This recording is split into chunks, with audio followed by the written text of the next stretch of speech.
Hello everyone. Today we will discuss our next topic which is TS of anther. यानी कि हम anther का TS को proper उसके ट्रांसफ़र सेक्शन को उसके डिफरेंट लेयर्स को आज पढ़ने वाले हैं। और जो हमारा चैप्टर है वो कौन सा है? Reproduction in flowering plant. This is our second topic. First topic में मैंने आपको पढ़ाया था कि फ्लावर का टिपिकल डिस्क्रिप्शन क्या होता है ना। ये हमने अपना फर्स्ट टॉपिक में क्लियर किया था।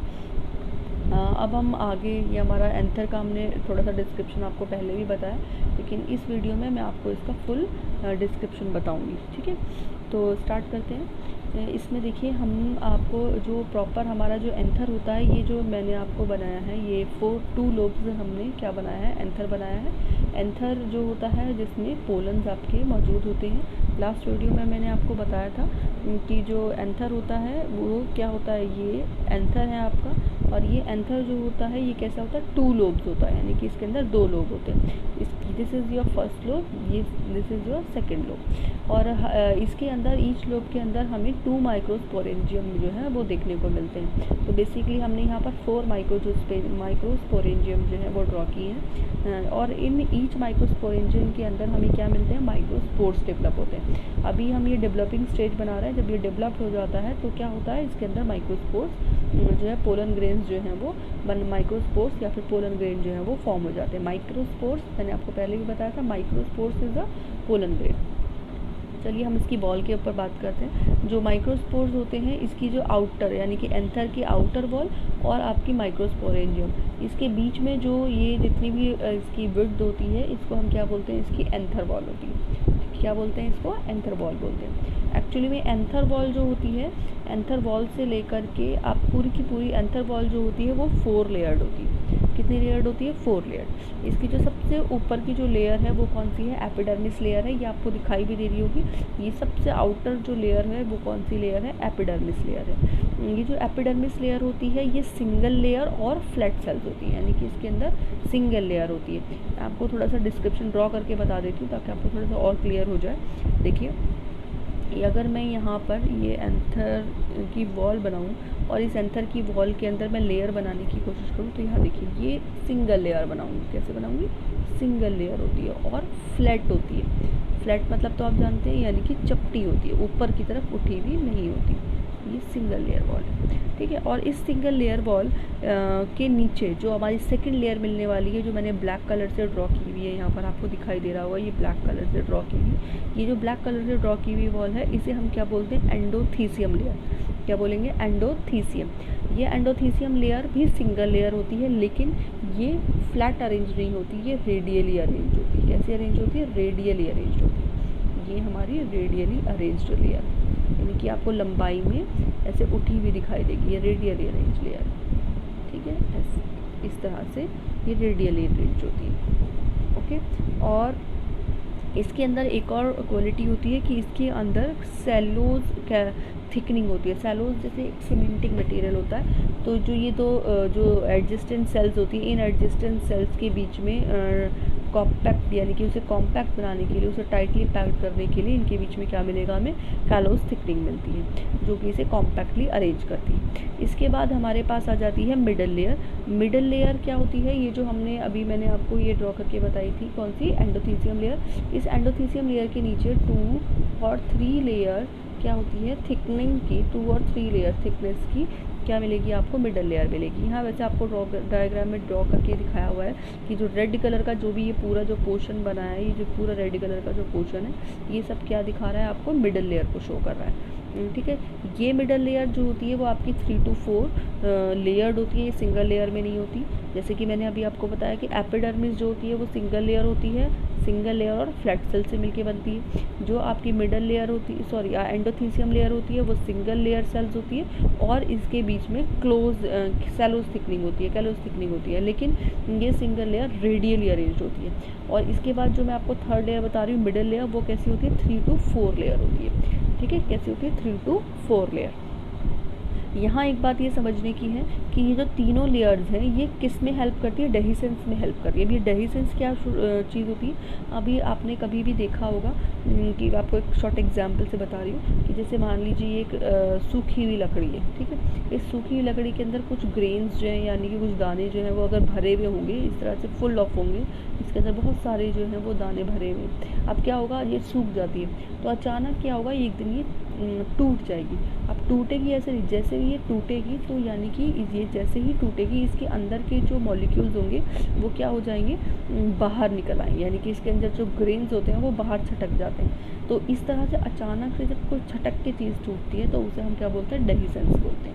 तो अब होता क्या है कि जब आपका जो एंथर है वो मैच्योर होने लगता है, यानी कि जब इसकी पोलन ये जब मैच्योर स्टेज पर जाता है तो ये जितनी भी तीनों लेयर होती है ये कैसी हो जाती है, फाइब्रस हो जाती है। और ये सारी जगह से फाइब्रस हो जाएंगी, ये पूरी तरह से लोब्स जो है वो क्या हो जाते हैं, फाइब्रस हो जाते हैं, यहाँ से भी और इस लेयर इस तरफ से भी क्या हो जाते हैं, फाइब्रस हो जाते हैं। लेकिन इसका जो ये वाला सिरा होता है, सेंटर जो पॉइंट होता है वो क्या होता है, यहाँ दोनों साइड में ये जो इसका सेंटर वाला पॉइंट होता है जो आपको अंदर की तरफ दिखाई दे रहा है, ये वाला पॉइंट जो होता है वो क्या हो जाता है, वो फाइब्रस नहीं होता है। यानी कि फाइब्रस होने का मतलब है इसकी जो आउटर वॉल हो जाती है वो रिजिड हो जाती है, यहाँ से भी रिजिड हो जाती है, यहाँ से भी रिजिड हो जाती है, लेकिन इस रीजन से वो रिजिड नहीं होती, सॉफ्ट रहती है। तो जब भी कभी मेच्योरिटी पहुँचता है और टूटने की बारी आती है, छटकने की बारी आती है, तो वो इस रीजन से क्या हो जाते हैं, टूट जाते हैं और अंदर के जो पोलन ग्रेन्स होते हैं वो बाहर निकल के आ जाते हैं। आई होप समझ में आ गया होगा आपको, ठीक है ना। अब हम बात करते हैं इसकी फोर्थ लेयर के बारे में। तो मैंने अभी बताया आपको तीनों लेयर मिलके किस में हेल्प कर रही है, डेहिसेंस में हेल्प कर रही है। अब हम आ जाते हैं fourth layer which is very important layer, tapetum. Tapetum layer जो होती है वो बहुत इंपॉर्टेंट है। और अगर मैं टैपेटम लेयर के स्ट्रक्चर को पहले आपको डिस्क्राइब करूँ, जैसे अभी हमने इन सबका स्ट्रक्चर देखा, तो टैपेटम जो लेयर्स होती है वो टैपेटाइल सेल्स से मिलके बनती है, टैपेटल सेल्स से मिलके बनती है। और टैपेटल सेल्स जो होती है ये जो अंदर की, आपको मैं यहाँ पर एक बता रही हूँ आपको, जैसे कि ये आपका माइक्रोस्पोरेंजियम में अंदर की ड्रॉ कर रही हूँ। माइक्रोस्पोरेंजियम में अंदर की तरफ ये कैसी होंगी, कोनिकल शेप में होंगी। कैसी होती है, कोनिकल शेप में अरेंज होती है। ये सारी की सारी टैपेटल सेल्स मैं आपको बना के दिखा रही हूँ। ये टैपेटल सेल्स है और ये किस शेप में अरेंज है, कोनिकल शेप में। ये आपको दिखाई भी दे रहा होगा, मैंने कोनिकल शेप बनाई है। ये कोनिकल शेप में अरेंज होती है और ये मल्टी न्यूक्लिएटेड होती है। ज़रूरी नहीं है कि एक सेल के अंदर सिर्फ आपको एक न्यूक्लियस मिलेगा, ठीक है। ये एक से ज़्यादा न्यूक्लियस में भी इनके अंदर मौजूद होते हैं। अब एक से ज़्यादा जो एक सेल के अंदर अगर एक से ज़्यादा न्यूक्लियस मौजूद होते हैं तो वो कौन सा वाला प्रोसेस होता है, यानी कि उसके अंदर ये जो सेल है, इस सेल के अंदर एक न्यूक्लियस है, लेकिन अब जब ये डिवाइड होना स्टार्ट करेगा तो सेल का न्यूक्लियस जो है वो कंटिन्यूसली डिवाइड होता रहेगा। अब डिवाइड होकर के क्या होने शुरू हो जाएगा, सेल के अंदर बहुत सारे छोटे छोटे न्यूक्लियस डेवलप हो जाएंगे। यानी कि सेल में साइटोप्लाज्म तो डिवाइड नहीं हो रहा है लेकिन इसका न्यूक्लियस डिवाइड हो रहा है। तो न्यूक्लियस इसका कंटिन्यूसली डिवाइड हो रहा है, तो यानी कि इसके अंदर क्या हो रहा है, कैरियोकाइनेसिस हो रहा है। इसके अंदर क्या हो रहा है, कैरियोकाइनेसिस चल रहा है, ठीक है। कैरियोकाइनेसिस होने की वजह से इसके अंदर बहुत सारे न्यूक्लियस बन गए और लेकिन साइटोप्लाज्म डिवाइड नहीं हुआ है, तो इसकी वजह से इसके अंदर साइटोप्लाज्म डिवाइड नहीं हुआ है, तो यानी कि इसके अंदर सेल्स डेवलप नहीं हुई हैं, सिर्फ न्यूक्लियस से डेवलप हुए हैं। तो आपको होप समझ में आ गया होगा कि ये कैसे होती है, मल्टी न्यूक्लिएटेड होती है। और एक और बात, ये थिक साइटोप्लाज्म होता है। इसके अंदर की जो सेल्स के अंदर जो साइटोप्लाज्म फिल होता है वो कैसा होता है, थिक होता है, ठीक है। फर्स्ट क्या बताया मैंने आपको, फर्स्ट बताया कि ये कोनिकल शेप में होती है, कोन शेप में होगी। तीसरा है थिक साइटोप्लाज्म होगा और मल्टी न्यूक्लिएटेड होती है। अब अगर मैं इनके फंक्शन की बात करूँ तो जैसे मैंने अभी आपको इससे पहले 3 लेयर का फंक्शन बताया कि डेहिसेंस में हेल्प कर रही है, फाइब्रस हो जाती हैं और डेहिसेंस में हेल्प करती है। तीसरी लेयर की बात करूँ, चौथी लेयर की बात करूँ टैपेटम की, तो टैपेटम का एक बहुत इंपॉर्टेंट फंक्शन ये है कि ये न्यूट्रिएटिव लेयर है। न्यूट्रिएटिव लेयर का मतलब ये होता है कि ये अंदर के जो माइक्रोस्पोर्स होते हैं, यानी कि जो डेवलप होने वाले हैं माइक्रोस्पोर्स, पोलन ग्रेन, ये उनको नरिशमेंट देती है, यानी कि उनको खाना, एक तरह से खाना प्रोवाइड करती है। किनको दे रही है, माइक्रोस्पोर्स को। जो यहाँ लिखा भी है, provide nourishment to dividing microscope या डेवलप्ड माइक्रोस्कोप, सॉरी, किसको, डेवलप्ड माइक्रोस्कोप को ये नरिशमेंट प्रोवाइड करती है। इसके बाद एक और फंक्शन है इसका, सिक्रेट एंजाइम थी। क्या करती है, एंजाइम को सिक्रेट करती है। वो कौन सा एंजाइम होता है, कैलेज एंजाइम होता है। कौन सा है, कैलेज एंजाइम है। ये कैलेज एंजाइम क्या काम करता है, ये कैलेज एंजाइम डिसॉल्व करता है कैलोज को। अब यहाँ पर देखो मैंने आपको बताया था कैलोज थिकनिंग आपको एंडोथीसियम में मिलेगी और कैलोज थिकनिंग जो होती है वो इन माइक्रोस्पोर्स के बीच में भी होती है। इन माइक्रोस्पोर्स के बीच में भी होती है। जब ये डेवलप्ड होते हैं तो होता क्या है, ये यहाँ पर ये माइक्रोस्पोर मैं बना रही हूँ, इस माइक्रोस्पोरेंजियम, इस माइक्रोस्पोर्स में जो माइक्रोस्पोर्स होंगे वो 4 के फॉर्म में होंगे, यानी कि 4 अरेंज होंगे इस तरह से, 4 की एक साथ 4 मिल करके जुड़े हुए होंगे। अब ये जब मिल के जुड़े होते हैं तो जुड़ने में इनमें इनके बीच में एक मटेरियल आ जाता है, वो कौन सा होता है, कैलोज मटेरियल होता है। अब कैलेज एंजाइम क्या काम करता है, कैलेज एंजाइम इनके बीच के जो कैलोज मटेरियल है उसको डिसॉल्व कर देता है, उसको क्या कर देता है, डिसॉल्व कर देता है। हाँ, तो कैलेज एंजाइम क्या काम करता है, इनके बीच में जो कैलोज थिकनिंग आ गई थी उनको क्या करेगा, डिसॉल्व करेगा, और डिसॉल्व होने की वजह से ये पोलन ग्रेन्स क्या हो जाते हैं, सेपरेट हो जाते हैं, यानी कि ये अलग अलग हो जाते हैं, ये अब एक साथ नहीं जुड़े हुए होते। समझ में आ गई बात कि क्या काम कर रहा है, ये एंजाइम सीक्रेट करता है कैलेज, और ये कैलेज एंजाइम क्या काम करता है, ये कैलेज एंजाइम कैलोज को डिसॉल्व कर देता है और माइक्रोस्पोर टेट्राड में से, और उन्हें किस में डेवलप कर देता है, माइक्रोस्पोर्स में, डिफरेंट अलग अलग माइक्रोस्कोप वो है वो डेवलप कर देता है।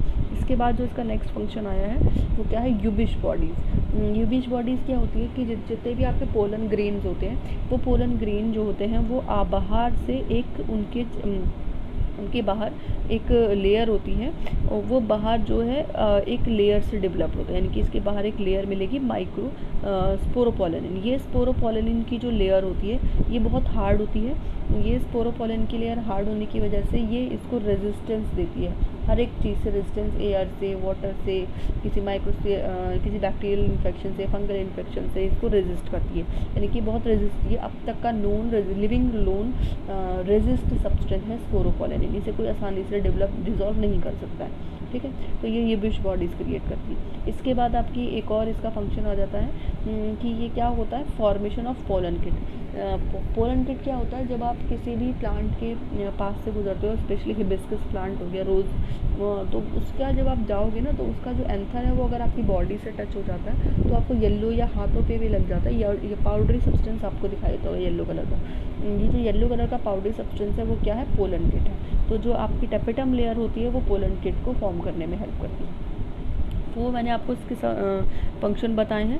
फर्स्ट फंक्शन मैंने आपको इसका बताया है कि ये न्यूट्रिएटिव है, यानी कि ये किसको न्यूट्रिशन दे रही है, माइक्रोस्पोर्स को, इसके अंदर जो माइक्रोस्पोर्स डेवलप होते हैं उनको न्यूट्रिशन प्रोवाइड करती है। सेकंड क्या है, सिक्रेटरी एंजाइम, से एंजाइम को सिक्रेट करती है, कैलेज एंजाइम को, जो कैलोज थिकनिंग को डिसॉल्व कर देते हैं और माइक्रोस्पोर्स को सेपरेट कर देते हैं टेट्राड में से, ये टेट्राड से अलग कर देते हैं। फोर्थ मैंने आपको बताया यूबिश बॉडीज़ है, यानी कि पोलन किट, स्पोरोपोलेनिन जो है ये डेवलप करती है। ये स्पोरोपोलेनिन कहाँ मिलेगी, एक्साइन लेयर पे, यानी कि आपके पोलन ग्रेन के बाहर की तो जो लेयर होती है इसे हम एक्साइन बोलते हैं। अभी हम नेक्स्ट टॉपिक में यही पढ़ने वाले हैं कि अंदर का जो एंथर होता है इसका बेसिक स्ट्रक्चर कैसा होता है। तो यहाँ इसमें 2 लेयर होती है, एक्साइन और एंटाइन, तो एक्साइन के अंदर ये स्पोरोपोलेनिन बनता है। इसके बाद फोर्थ फंक्शन मैंने आपको बताया पोलन किट, ये क्या बनाता है, पोलन किट बनाता है। तो टैपेटम के ये मोस्ट 4 इंपॉर्टेंट फंक्शन है, याद रखने आपको। इसके बाद अगर मैं इसकी बात करूँ कि टैपेटम के जो टाइप्स हैं वो क्या है, सबसे पहले एक टाइप है ग्लैंडुलर, दूसरा है अमीबॉइड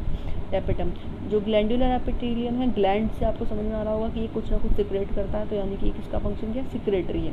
और जो अमीबॉइड है वो अमीबॉइड क्या होती है, प्लाज्मोडियम होता है, तो एक प्रोटोजोआ है और ये प्लाज्मोडियल टाइप होता है, तो इसीलिए इसका क्या फंक्शन है, प्लाज्मोडियल होती है। इसके बाद अगर मैं बात बताऊं कि इसकी, ये मैंने आपको पहले ही बता चुकी हूँ कि टैपेटल के अंदर थिकनिंग जो होती है वो साइटोप्लाज्म थिक होता है और ये मल्टी न्यूक्लिएटेड होती है। इसके बाद एक टाइप ये रह गया कि मैंने आपको बताया कि जो 4 बॉडीज़ हैं, इनकी 4 सर्कुलर्स हैं, ये 4 सर्कल्स आपको क्या बताया मैंने, माइक्रोस्पोरेंजियम, जिनके अंदर माइक्रोस्पोर्स डेवलप हो रहे हैं। अब माइक्रोस्पोर्स तो बाद में डेवलप होंगे, लेकिन उससे पहले इनके अंदर कौन सी सेल्स मिलेंगी, आर्कीस्पोरियल सेल्स। क्या है ये, आर्कीस्पोरियल सेल्स है। अब इन आर्कीस्पोरियल सेल्स का क्या काम है, ये आर्कीस्पोरियल सेल्स हेल्प करती हैं माइक्रोस्पोर्स के फॉर्मेशन में, यानी कि पोलन ग्रेन के और माइक्रोस्पोर के फॉर्मेशन में ये आर्कीस्पोरियल सेल्स जो है वो हेल्प करती हैं।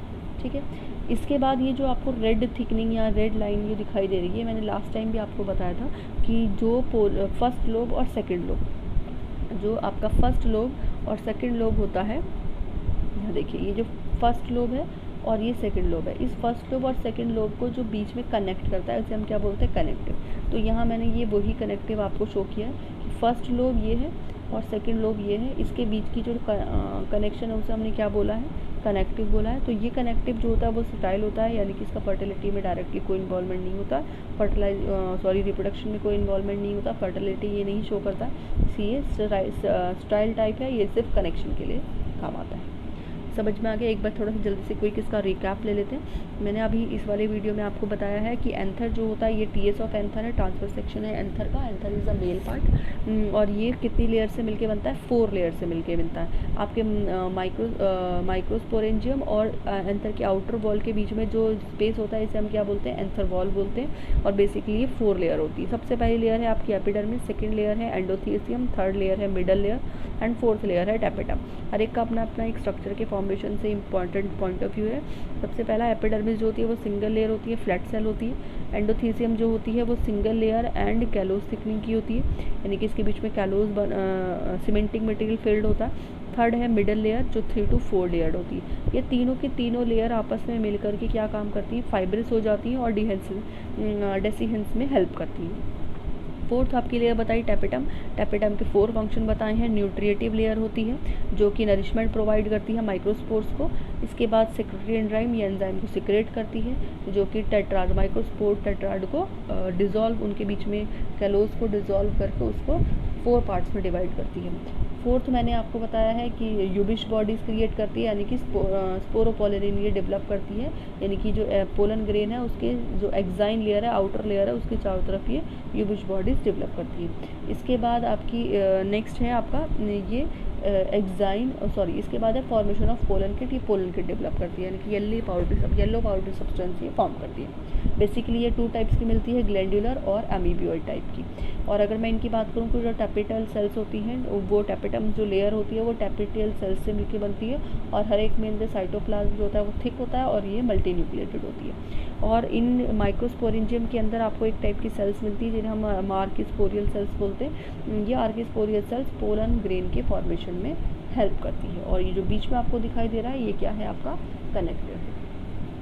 आई होप आपको ये टॉपिक अच्छे तरह से क्लियर हो गया होगा। अगर कोई भी डाउट है तो आप प्लीज़ मुझे कमेंट कर दीजिएगा। नेक्स्ट टॉपिक नेक्स्ट क्लास के अंदर नेक्स्ट वीडियो में मैं आपको एंथर के जो पोलन, यानी कि आपके जो पोलन माइक्रोस्पोर्स हैं इनकी फॉर्मेशन कैसे होगी आगे जाके आर्किस्पोरियल सेल से, वो आपको बताऊँगी, डिस्क्राइब करूँगी। Okay, good bye.